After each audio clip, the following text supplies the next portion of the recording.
upcycled avant-garde masterpiece. This creation is crafted entirely from discarded textile scrap collected from a local tailoring shop. Materials once considered waste, now reborn with purpose.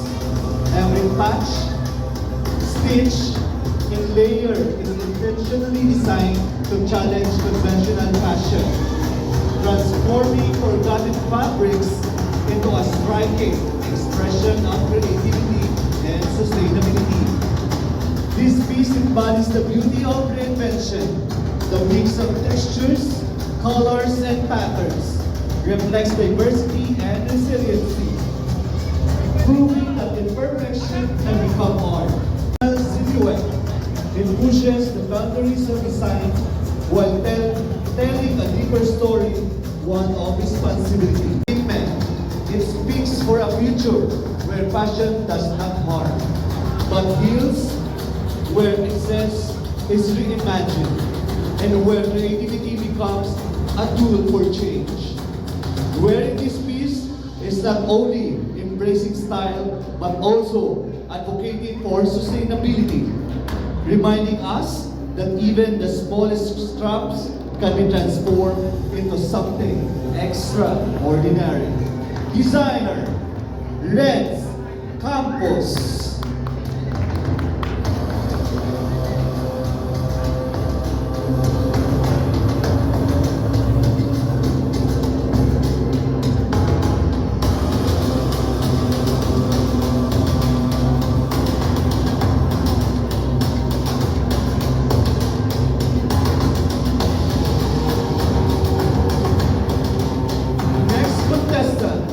Mr. Michael J. Navarro from Alhambra, Jeddah.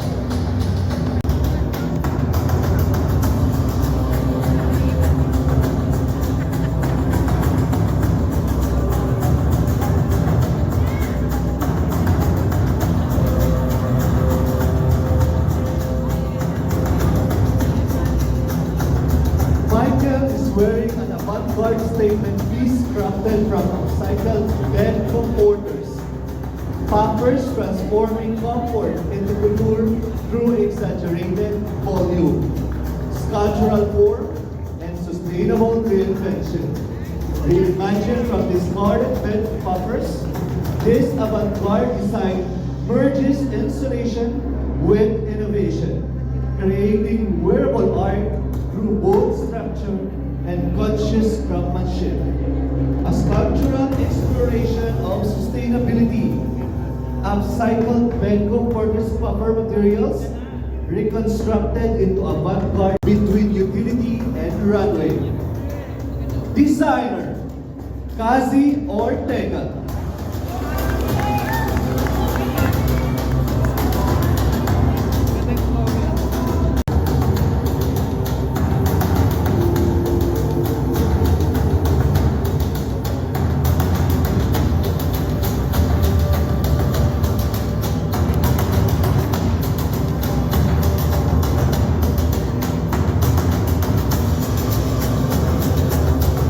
Our next contestant, Mr. Paulo Garcia.